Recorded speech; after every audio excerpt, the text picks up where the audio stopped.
இன்னைக்கு கருப்பு கொடி வீடு பூரா கட்டுறாங்க. நான் வந்தேன் கோவையில், எங்கேயுமே கருப்பு கொடி இல்லை. எங்கேயும் நான் பார்த்துக்கிட்டே வந்தேன், எங்காச்சும் இங்கே கோவை மக்கள் உஷாரான மக்கள், விழிப்புணர்வு மக்கள். திரு ஸ்டாலின் அவர்களே, நான் கேட்கிற கேள்விக்கு பதில் சொல்ல முடியல.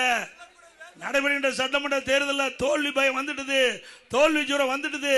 அதனால பாராளுமன்ற தொகுதி வரமுறை தமிழ்நாட்டுக்கு பாதிப்புன்னு திரு ஸ்டாலின் அவர்களே ஏற்கனவே உள்துறை அமைச்சர் சென்னைக்கு வந்த பொழுது, தமிழ்நாட்டுக்கு வந்தபோது, தமிழ்நாடு எந்த விதத்திலும் பாதிக்காது, பாராளுமன்ற தொகுதி வரமுறை தமிழகத்தில் எந்த விதத்திலும் பாதிக்காது தெளிவா சொல்லிட்டாங்க. இப்ப எதுக்கு கருப்புடி போராட்டம் தெரியுங்களா? நல்லா புரிஞ்சுங்க. சாதாரண ஆள் இல்ல இருக்கிற முதலமைச்சர். இவருக்கு தெரியும் எப்படி இந்த பாராளுமன்ற வரமுறை செயல்படுத்தப்படும், முன்கூட்டியே தெரியும். ஏன்னா அங்கங்க கருப்பு கொடி காட்டினா இப்போ இவர் நினைக்கிற மாதிரி அறிவிச்சுட்டா, பாத்தியா நான் போராட்டம் பண்ணேன், மத்திய அரசு பணிஞ்சு போச்சு என்ன சொல்லுவாரு? இவர் கருப்பு கொடி ஊரு பூரா கட்டின பிறகு இவர் நினைக்கிறதுக்கு மேல நல்லது செய்ய போறாங்க. யாரு? திரு ஸ்டாலின் நினைப்பதற்கு மேலாக, அவருடைய கட்சி கூட்டணி தலைவர் நினைப்பதற்கு மேலாக அற்புதமாக இந்த பாராளுமன்ற தொகுதி வரமுறை செயல்படுத்துவாங்க. அப்ப என்ன சொல்லுவார் தெரியுமா? இன்றைய முதலமைச்சர் ஸ்டாலின், நான் கருப்பு கொடி வீடு பூரம் தமிழகத்திலே கட்டிய காரணத்தினால் மத்திய அரசு பயந்து போய் நான் சொல்லுவதை ஆமோதித்து அதை நிறைவேற்றும் சொல்லுவார். பாருங்க, நாளைக்கு பத்திரிகையில் அப்படித்தான் வரும். நாளைக்கு டபுள் கே மாறுறாரு.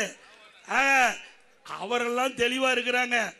மத்தியில் இருக்கிற ஆட்சியாளர் தெளிவா இருக்கு. நம்முடைய மாநிலம் மட்டும் இல்ல, இந்தியாவில் இருக்கின்ற அனைத்து மாநிலங்களும் பாதிக்காத அளவுக்கு பாராளுமன்ற தொகுதி வரமுறை செயல்படுத்தப்படும் என்று உறுதி கொடுத்துட்டாங்க.